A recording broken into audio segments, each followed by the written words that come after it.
Hi నమస్తే welcome to Myra media. నేను మీ కేవీఆర్. ఆంధ్రప్రదేశ్లో ఇక ఈ ఎల్లో మీడియా భరతనాట్యం ఆ బ్రేక్ డాన్స్లు ఎట్లా ఉంటాయో తెలిసిందే కదా. ఎప్పుడో జరిగిన ఘటనను తీసుకొచ్చి ఇప్పుడు ఏటుగా జగన్ అనేసరికి ఇక మనం పూనకాలు లోడింగ్ అన్నట్టు ఇంకా పెద్ద ఎత్తున డిజిటల్ మీడియా పచ్చ హమాస్ గాళ్ళంతా కూడా ఎట్లా పేటరేగిపోతా ఉన్నారో చూస్తున్నాం కదా.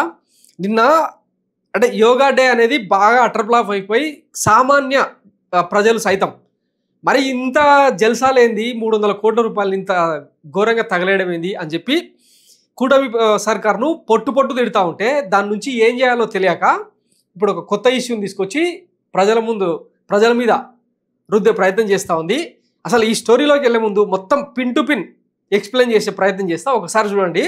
మొన్న వైఎస్ జగన్మోహన్ రెడ్డి పల్నాడు రెంటపాళ్ళ పర్యటనకు వెళ్ళిండు కదా.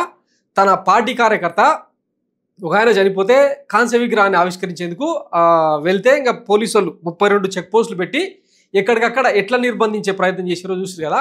అయితే ఆ టూర్లో 1-2 అవాంఛనీయ ఘటనలు జరిగినాయి. సింగయ్య అని ఒక వృద్ధుడు ఒక కాన్వాయ్లో ఒక కారు గుద్ది చనిపోయిండు. అది బాధాకరమే. తర్వాత దాంతోపాటు ఇంకొక వైసీపీ కరడుగట్టిన కార్యకర్త గుండెపోటు వచ్చి చనిపోయిండు. సో ఇంకా ఆ రోజుతో అది అయిపోయింది. ఆ కుటుంబానికి, ఆ సింగయ్య కుటుంబానికి వైసీపీ కార్యకర్తలు, వైసీపీ నేతలు విడుదల రజని, తర్వాత అంబటి రాంబాబు, ఆ పల్నాడు జిల్లాలో కీలకమైన వైసీపీ నేతలందరూ కూడా ఆ కుటుంబాన్ని పరామర్శించి 10 లక్షల రూపాయల చెక్ కూడా ఇచ్చిండ్రు.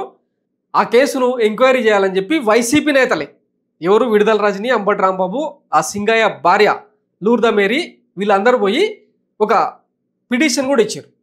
దాన్ని ఇప్పుడు వీళ్ళు ఎట్లా అడ్వాంటేజ్గా మార్చుకున్నారంటే సింగయ్య చనిపోయింది వైఎస్ జగన్మోహన్ రెడ్డి కాన్వాయ్ కిందనే, ఆయన ప్రయాణిస్తున్న కారు కిందనే అని చెప్పి ఒక ఏఐ ఆర్టిఫిషియల్ ఇంటెలిజెన్స్తో జనరేట్ చేసిన ఒక వీడియోను ఇప్పుడు తీసుకొచ్చి ఇక వైఎస్ జగన్మోహన్ రెడ్డి హంతకుడు అన్న కోణంలో ఆయన ఇరికిచ్చే ప్రయత్నం అనమాట. ఒకసారి ఈ పచ్చ మీడియా వార్తలు ఏందో ఒకసారి చూసిన తర్వాత ఆ వీడియోతో మీకు ఎక్స్ప్లెయిన్ చేసే ప్రయత్నం చేస్తా.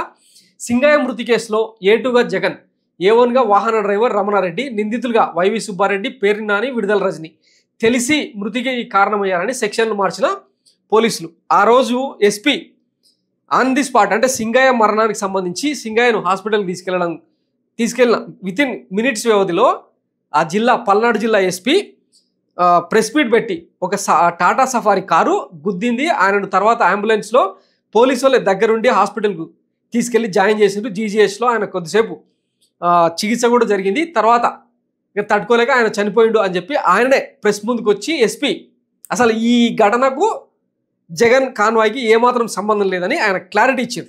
మరి 5 రోజుల తర్వాత ఆ ఘటనలో జగన్మోహన్ రెడ్డి ఏటుగా ఎట్లా మారుతాడు? A1గానేమో ఆయన ఆ రోజు జగన్ కారు నడిపిన డ్రైవర్ రమణారెడ్డి A1 అంట. A3గానేమో ఆ కారు ఓనర్. ఆ ఓనర్ ఎవరన్నది ఇంకొక స్టోరీలో డీటెయిల్గా చెప్పుకుందాం.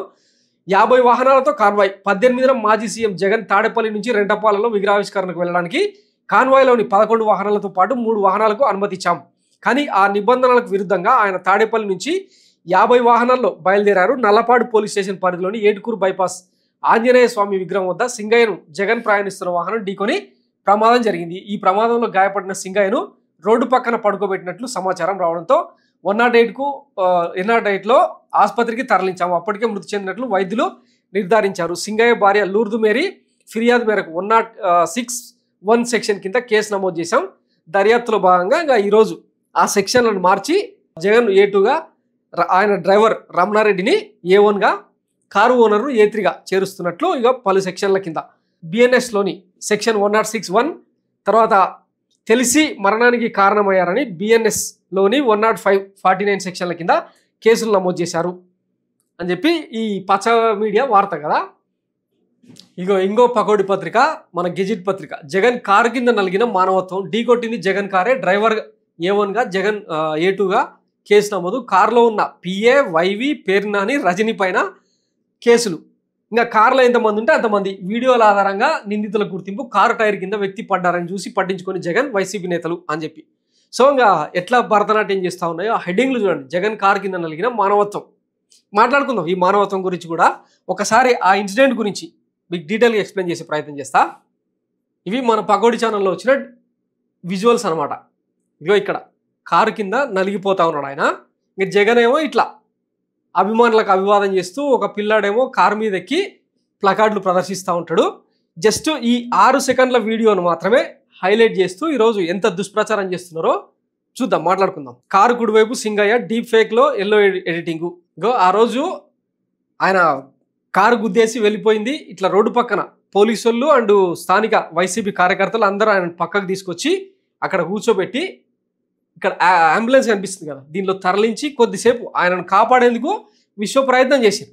కానీ ఇంకా ఆ రోజుతో కాలం చెల్లింది. ఇంకా అది దైవ నిర్ణయం. సరే, అయిపోయింది ఏదో అయిపోయింది. ఆ రోజు ఎస్పీ మాట్లాడిన మాటలు ఒకసారి చూడండి. చనిపోవడం జరిగింది. అక్కడ జరిగినది ఏంటంటే AP 26C001 అనే టాటా సఫారీ వెహికల్, అది కాన్వాయ్ భాగం కాదు, ఒక ప్రైవేట్ వెహికల్. దాంట్లో తగిలి కిందకి పడిపోయారు. దానిపైన ఆ వెహికల్ షోల్డర్లో ఎక్కడం జరిగింది. దాని తర్వాత ఆ పర్టికులర్ చెల్లి సింగయ్య అనే వ్యక్తిని సైడ్లో పెట్టడం జరిగింది. ఎవరు కూడా వాడిని మళ్ళీ పట్టించుకోవట్లేదు. సో ఆ రోజు ఎస్పీ ఆర్గ్యుమెంట్ ఇది అనమాట. తర్వాత ఇప్పుడు ఎట్లా ప్లేట్ మారుస్తారో ఒకసారి చూడండి. 18/6/2025 HCM గారు సత్తనపల్లి స్టాచ్యూ అన్వీలింగ్ వెళ్ళడానికి ఒక కాన్వాయ్ అంటే 11 వెహికల్ ప్లస్ 3 వెహికల్ పర్మిషన్ ఇవ్వడం జరిగింది. కానీ మన తాడేపల్లి నుంచి సత్తనపల్లి స్టార్ట్ చేసినప్పుడు దాదాపు 50 వెహికల్స్ లో మన ఏటుగురు రోడ్ బైపాస్ దగ్గర వచ్చినప్పుడు అక్కడ ఒక యాక్సిడెంట్ జరిగింది. యాక్సిడెంట్ జరిగినప్పుడు అక్కడ ఒక పర్సన్ లాన్ లో పడిపోవడం జరిగింది. ఇన్ఫర్మేషన్ వచ్చిన తర్వాత సో ఇది మాట మార్చిన తర్వాత ఇది ఎస్పీ గారి వాయిస్. ఒక్కసారి ఇప్పుడు డీటెయిల్గా చూద్దాం. ఇది వీళ్ళు చేసిన AI జనరేటెడ్ వీడియో. ఇగో ఇక్కడ కార్ కింద నలిగిపోతూ ఉంటాడు. ఫస్ట్ కొన్ని టెక్నికల్ అంశాలను మాట్లాడుకుందాం. జగన్మోహన్ రెడ్డిది bullet proof vehicle Tata Fortuner. ఇంచుమించు అంటే దాని వెయిట్ 3070 కేజీల నుంచి 3700 కేజీల వరకు, అంటే 3 టన్నుల 700 కేజీల వరకు బరువు ఉండే వెహికల్. పైగా దానికి జామర్లు, బుల్లెట్ ప్రూఫ్ ఇవన్నీ యాడ్ చేయడం వల్ల దాని వెయిట్ కాస్త 4000 కేజీలకు పైనే ఉంటుందన్నది ఒక ప్రాథమిక అంచనా. అంటే 4 టన్నుల వెహికల్ ఒక మనిషి మీదకి ఎక్కితే క్యాజువల్గా ఆలోచించండి, మొత్తం బాడీ అంతా నుజ్జు అయిపోయి ఆయన మళ్ళీ పక్కకి తీసుకెళ్తే ఇదిగో ఇట్లా కనిపిస్తాడా? ఒకసారి సింపుల్ లాజిక్ అర్థం చేసుకోండి. ఈ ఎల్లో మీడియా వక్రీకరణలు ఇవన్నీ పక్కన పెడదాం కాసేపు, అదే నిజం అనుకుందాం. కానీ కామన్ సెన్స్తో చెడ్డీలు వేసుకున్న పిల్లగానైనా అడిగితే చెప్పే ఆన్సర్ ఇది. ఇప్పుడు 4 టన్నుల బరువు ఉండే ఒక వెహికల్ తల మీద, అంటే తల ఒక్కటి బయటకు ఉంది, ఒకవేళ ఈ హెడ్ కిందికి భాగంలో ఉంటే కనుక ఇదంతా పచ్చడి అయ్యి నుజ్జు అయ్యేది కదా. ఒక 6 సెకండ్ల పాటు తోసుకుంటూ వెళ్ళింది. ఇక్కడ చూపిస్తున్నారు కదా, ఇదిగో ఆ వెహికల్ తోసుకుంటూ వెళ్ళింది. అట్లాంటప్పుడు బాడీ ఎంత ఛిద్రం కావాలి? 4000 కేజీల ఒక బండి వ్యక్తిని ఇట్లా గుద్దితే ఇట్లా పక్కకి వెళ్ళి కొద్దిసేపు ఆయన ప్రాణాలు కాపాడుకునే ప్రయత్నం చేస్తాడా? పోలీసులు 3వ వీడియోలో ఇక్కడి నుంచి అవతలికి ఎత్తుకెళ్తున్న వీడియో. వాస్తవానికి మొన్న జాడ శ్రవణ్ అనే ఒక అడ్వకేటు, ఇక కూటమి సర్కారును తూర్పారబట్టే ఒక అడ్వకేటు చెప్పిన లాజిక్ హైలైట్ అనిపించింది. వాస్తవానికి ఒక ప్రతిపక్ష నాయకుడు, గతంలో రాష్ట్రానికి ముఖ్యమంత్రిగా పనిచేసిన వ్యక్తి ఒక పర్యటనకు వెళ్తాడు. రాష్ట్రంలో ఏ మూలకైనా వెళ్ళే అర్హత, హక్కు ఆయనకున్నాయి. ఎందుకంటే గతంలో ఈ రాష్ట్రాన్ని పాలించిన వ్యక్తిగా, ప్రతిపక్ష హోదా 40% ఓటు బ్యాంక్ ఇచ్చిన వ్యక్తులుగా ఈరోజు పార్టీలన్నీ కూటమి సర్కారుకు కొమ్ము కాస్తున్న నేపథ్యంలో ఏకైక ప్రతిపక్ష నేతగా ఆయన ఉన్నాడు, కొనసాగుతున్న నేపథ్యంలో ఇక ఎక్కడ ఏం జరిగినా ప్రజలకు అండగా నిలవాల్సిన బాధ్యత తన మీద ఉందని చెప్పి ఏ మూలకైనా వెళ్ళే అర్హత, హక్కు రెండు ఆయనకున్నాయి కదా. దానికి సంబంధించి పోలీస్ శాఖకు, ప్రభుత్వానికి ఒక రిప్రజెంటేషన్ ఇచ్చి ఇట్లా కాన్వాయ్ పెట్టండి, దానికి భద్రత కల్పించండి అని చెప్పి చెప్తే పోలీసు వాళ్ళు ఏం చేసిర్రు? ఆయనకు సెక్యూరిటీ ఇవ్వకుండా జనాలు ఎవరు కూడా ఆ రెంటపాలెం వచ్చే దారిలోకి జగన్ కాన్వాయ్ ఎక్కడైతే వస్తుంది అనుకుంటారో ఆ చోటికి రాకుండా 32 చెక్ పోస్టులు పెట్టిన దిక్కుమాలతనం మీది కాదు. వాస్తవానికి ఒక ప్రతిపక్ష నేత రాష్ట్రంలో ఎక్కడ పర్యటించినా రోప్ పార్టీలు, తర్వాత వెహికల్స్, పోలీస్ వెహికల్స్ అన్నీ పెట్టాల్సిన బాధ్యత ప్రభుత్వానికి. ఇవన్నీ విస్మరించి సరే ఆయన పనేదో ఆయన కార్యకర్తలను ఎంటేసుకొని తన Z+ సెక్యూరిటీ పెట్టుకొని తర్వాత ప్రైవేట్ సైన్ పెట్టుకొని తన పనేదో తాను చేసుకుంటూ పోతుంటే మళ్ళీ ఈ పిచ్చి కథలు ఏంది? నిజంగానే సింగయ్య ఆయన కార్ కింద పడితే తొక్కిచ్చు అని చెప్పి అదేదో సినిమాలో గోపిచంద్ అంటారు చూడు, అట్లా చెప్పి ఉంటాడా? మరీ అంత మానవత్వం లేని వ్యక్తి వైఎస్ జగన్మోహన్ రెడ్డి. ఈ రాష్ట్రంలో కరోనా వచ్చినప్పుడు ఏ ఒక్క ప్రాణం పోకుండా, శక్తి వంచన లేకుండా కాపాడుకున్న వ్యక్తి వైఎస్ జగన్మోహన్ రెడ్డి కాదా? ఒక్కసారి దేశ చరిత్రను తిరిగేసి చూడండి. 2020 మార్చిన కరోనా అల్లకల్లోలం చేస్తుంటే దేశం మొత్తం అబ్బురపడింది. వాలంటీర్ వ్యవస్థను, తర్వాత విలేజ్ హెల్త్ సెక్రటరీలను వీళ్ళందరూ వాడుకొని ఎంత పకడ్బందీగా టెస్టులు చేయించిండు, తర్వాత ఇవన్నీ చేయించిన చరిత్ర వైఎస్ జగన్మోహన్ రెడ్డిది కాదా? దేశమే ఆశ్చర్యపోయింది నిజం కాదా? నాడు మోడీ సర్కార్ ఈయన చేస్తున్న కృషికి, వైఎస్ జగన్మోహన్ రెడ్డి చేసిన కృషికి ఊతమిస్తూ అడిగిందల్లా ఇచ్చాడు. టెస్ట్ కిట్ల దగ్గర నుంచి ఏం కావాలంటే అది ఇచ్చిన మాట నిజం కాదా? ప్రాణాలు తీసే వ్యక్తి అయితే ఆ రోజు అట్లా పాలించుట్టుడా? దీని సంగతి పక్కన పెడితే, కరోనా సంక్షోభం సంగతి పక్కన పెడితే, రాష్ట్రంలో ఏ ఒక్క మానవుడు, ఏ ఒక్క మనిషి, ఏపీ సిటిజన్ అయిన ఏ ఒక్క ప్రాణం కూడా పోవద్దు, తనకు తెలిసి పోవద్దని చెప్పి ఆరోగ్యశ్రీని 25 లక్షలకు పెంచి గవర్నమెంట్ హాస్పిటల్లో ఉచితంగా ట్రీట్మెంట్ ఇప్పించిన చరిత్ర జగన్ది కాదు? వాళ్ళ నాయన కంటే, వైఎస్ రాజశేఖర రెడ్డి కంటే ఉన్నతమైన వ్యక్తిత్వం కాదు? ఇది పక్కన పెడదాం. 17 మెడికల్ కాలేజీలు కట్టించి 0 వేకెన్సీస్ పేరుతో ఇంకా ఏ ఒక్క ప్రాణం కూడా తెలిసిపోవద్దు అని చెప్పి నిర్మించింది ఈయన కాదా? ఒక మనిషి ప్రాణం కాపాడడానికి వైఎస్ జగన్ ఎంత తాపత్రయపడ్డాడో, ఎంత తపన పడ్డాడో గత చరిత్ర చూస్తే తెలియదా? అట్లాంటిది ఇట్లా ఒక ప్రాణం పోతుంటే చూసుకుంటా తొక్కిచ్చేసాయి మనం పోదాం అని చెప్పి వెళ్ళిపోయేంత మరీ అంత క్రూరమైన మెంటాలిటీ అయినది. కొన్ని లాజికల్ టెక్నికల్ పాయింట్స్ ఆలోచించండి. దీనికి సంబంధించి నేను బెంగళూరులో టెక్నికల్ టీంతో చాలా సుదీర్ఘంగా భేటీ అయినట్టు మనకున్న ఎక్స్క్లూజివ్ సమాచారం. దీనికి సంబంధించి ఇప్పటిదాకా చూసినాం కదా, ఏడాది కూటమి పాలన మీద మొన్న 2.5 గంటల పాటు నాన్ స్టాప్ బ్యాటింగ్ చేస్తే మనం ఏం చేసినాం, ఏ ఒక్కదానికి కౌంటర్ ఇవ్వకపోగా రప్ప డైలాగ్ దగ్గర కన్ఫైన్ అయిపోయి మనం ఈ రాష్ట్ర ప్రజలను ఎట్లా బురిడి కొట్టించే ప్రయత్నం చేస్తే జనం చెప్పులతో ఎట్లా కొట్టినరో చూసిరు కదా. సేమ్ ఇది కూడా అట్లనే అవుతుంది. ఓ తిరుపతి లడ్డు నాణ్యతకు సంబంధించి ఇంకా మనం చేసుకున్న సెల్ఫ్ గోల్స్ ఎన్నని చెప్పేది. ఇంకొక హైలైట్ పాయింట్ ఏంటంటే, ఇగో తెలుగుదేశం పొలిటికల్ వింగ్ బాగా చూడండి. సత్తెనపల్లి మాజీ సీఎం టూర్లో సింగయ్య అనే వృద్ధుడు మరణించిన సంగతి తెలిసిందే. ఈ కేసులో కీలక పరిణామం చోటు చేసుకుంది. జగన్ కార్ డ్రైవర్ రమణారెడ్డిని పోలీసులు అదుపులోకి తీసుకున్నారు. వృద్ధుడిని ఢీకొట్టిన కార్ నంబర్ AP 40 DS 2341గా పోలీసులు గుర్తించారు. A1గా డ్రైవర్ రమణారెడ్డి, A2 జగన్, A3గా కారు ఓనర్ని చేర్చాలని పోలీసులు నిర్ణయించుకున్నట్టు సమాచారం. తెలుగుదేశం గ్రూప్లలో తెలుగుదేశం పొలిటికల్ వింగ్లో వచ్చిన మీమ్ అనమాట ఇది. A3గా కారు ఓనర్, ఆ కారు ఎవరిది? ప్రభుత్వం ఆయనకు ప్రతిపక్ష నేతగా ఆయనకు కేటాయించిన వెహికల్.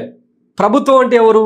ఈరోజు చంద్రబాబు, నారా లోకేష్ బాబు, రెడ్ బుక్ రాజ్యాంగ నిర్మాత, తర్వాత DCM పవన్ కళ్యాణ్, వీళ్ళే కదా. మరి A3గా ఆ ముగ్గురిని చేరుస్తారని అర్థం. మరి ఇంత మెదడు లేకుండా, అంటే ఏదన్నా దుష్ప్రచారం చేయడంలో కూడా ఇంత ఈజీగా దొరికిపోతామని వీళ్ళకి కనీసం సోయి ఉండదా అని నవ్వుతూ ఉన్నారు నెటిజన్స్. సో ఇది మీ బుద్ధి. ఇక్కడ ఈ మొత్తం ఎపిసోడ్లో మనం గమనించాల్సింది ఏంటంటే, 6 సెకండ్ల వీడియోని పట్టుకొని ఇంకొకటి, ఇది ఖచ్చితంగా సింగయ్య మృతి అనేది వైసీపీకి సంబంధం లేని వ్యవహారం అండ్ జగన్మోహన్ రెడ్డికి సంబంధం లేని వ్యవహారం అయినా సరే మానవతా దృక్పథంతో సరే ఆ ప్రజాభిమానం ఎప్పుడు వస్తుంది అన్నది తెలియదు కదా. వచ్చిండు ఆ మనిషిని ఏదో వెహికల్ ఢీకొన్నది, అయిపోయింది, ఆయన ప్రాణం పోయింది. 10 లక్షల రూపాయల నష్టపరిహారం ఆ కుటుంబానికి కట్టించి తర్వాత కీలకమైన నేతలందరూ కూడా ఆయన శివయాత్రలో పాల్గొని ఇంత స్పందించిన హృదయం వీళ్ళది కాదా? ఇది పాయింట్ నెంబర్ 1. రెండోది, ఇంతకుముందు చెప్పినట్టు 4000 కేజీల బరువు ఉండే ఒక వెహికల్ ఒక మనిషి మీద ఎక్కితే బాడీ ఛిద్రమవుతుంది తప్ప బతికి కొన్ని క్షణాల పాటు పక్కన ఆయన కాలు మీద కాలేసుకొని కాసేపు మాట్లాడే ప్రయత్నం చేసింది. అట్లా జరిగే అవకాశం ఉందా? హెడ్ పగిలిపోతుంది. ఎందుకంటే బాడీలో ఆ ఆర్గాన్స్ అన్నీ కూడా బరెస్ట్ అయిపోయి చాలా ఘోరమైన చావు, స్పాట్లో చచ్చిపోతారు. అట్లాంటిదే ఆ మనిషి కొన్ని క్షణాల పాటు ఒక గంట సేపు ప్రాణాలతో ఉన్నాడు. ఇది టెక్నికల్ అంశాలు అనమాట. ఇవి ఈ పచ్చబుర్రలకు, ఈ పచ్చహామస్గాలకు అర్థమై సావు. ఇది మొత్తం దేనికోసం అంటే, యోగా డే సెలబ్రేషన్స్ అట్రప్లాఫ్ అయినాయి. చూసిరు కదా, గిరిజన ప్రాంతాల నుంచి, కొండ ప్రాంతాల నుంచి, చాలా సుదూర ప్రాంతాల నుంచి వందలాది విద్యార్థులను తీసుకొచ్చి కనీస సౌకర్యాలు ఇవ్వకుండా వాళ్ళని ఇబ్బంది పెట్టిన వీడియోస్ బయటకు వచ్చినాయి. జనాలు తుప్ప ఊసిరు. ఆ యోగా డే అవసరమా? దాన్ని సమర్థించుకోవడం కోసం కొంతమంది పకోడిగాళ్ళు సోషల్ మీడియాలో పోస్టులు, ఇచ్చిన డబ్బులన్నీ కేంద్ర ప్రభుత్వం 75% వాటా ఇస్తుందని చెప్పి ఏదో సమర్థించుకునే ప్రయత్నం చేస్తూ ఉన్నారు. ఎవరినైనా డబ్బులేగా, కేంద్రం ఇస్తే మాత్రం అవి డబ్బులు కదా. అదే 300 కోట్ల రూపాయలు ఖర్చు పెడితే రుషికొండ ప్యాలెస్ లాంటివి ఎన్ని కట్టవచ్చు? సో ఈరోజు విద్యార్థి దీక్ష జరుగుతూ ఉంది వైసీపీ ఆధ్వర్యంలో తిరుపతి, చిత్తూరు కేంద్రంగా. దాన్ని డైవర్ట్ చేయడం కోసం తర్వాత మొన్నటిదాకా రప్ప డైలాగ్ మీద జనం చెప్పుల దండలు వేసే స్థితికి వచ్చిన తరుణంలో వీటన్నిటి నుంచి డైవర్ట్ చేయడం కోసం తీసుకొచ్చిన ఇన్సిడెంట్ ఇది. ఇంకా రేపో మాపో ఇంతకుముందు చెప్పినా కదా, వైఎస్ జగన్ ఏం ఖాళీగా ఏం లేడు. బెంగళూరు ఎక్స్పర్ట్స్ అయిన నిపుణులతో టెక్నికల్ టీంతో సుదీర్ఘంగా భేటీ నిర్వహించి అసలు ఏం జరిగింది తెలుసుకునే ప్రయత్నం, ఎక్కడెక్కడి నుంచి ఆ వీడియో జనరేట్ అయింది, ఏ వెబ్సైట్ల నుంచి వచ్చినాయి అన్నీ ఆరాధీసే ప్రయత్నం చేసినట. వీటికి సంబంధించి రేపో ఎల్లుండో వారం తర్వాతనో మళ్ళీ వచ్చి బ్రీఫింగ్ ఇచ్చింది అనుకోండి, అప్పుడు ఇంకా మన తలకాయలు ఏడబెట్టుకోవాలో, ఇంకా మన సిగ్గుమానం ఎక్కడ పోతుందో ఆ రోజు మాట్లాడుకుందాం. Thanks for watching Myra media. నేను మీ కేవీఆర్. Thank you.